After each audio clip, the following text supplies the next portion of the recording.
చూడండి పిల్లలు, మన చేతిలో ఉన్న ఈ పెన్నును వదిలివేసినాం అనుకోండి, ఏమైంది? కిందికి పడిపోయింది. అదే విధంగా బాటిల్లో ఉన్న నీళ్ళను కిందికి వంపినాం అనుకోండి, ఏం జరుగుతుంది? కిందికే పడిపోయినాయి. పైకి పోయినాయా? పోలేదు.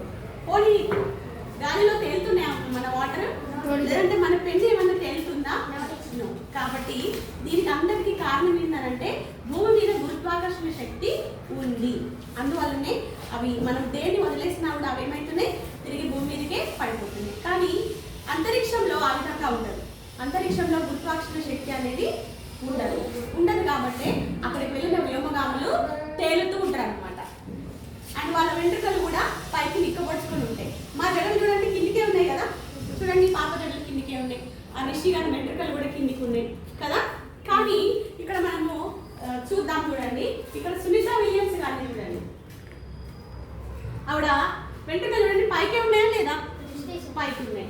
అండ్ చూడండి తను దువ్వుకుంటున్నారు. ఎంత దువ్వినా కూడా ఏం జరుగుతుంది? వెంట్రుకలు పైకే ఉంటున్నాయి కదా, పైకి నిక్కబడుచుకొని ఉంటున్నాయి.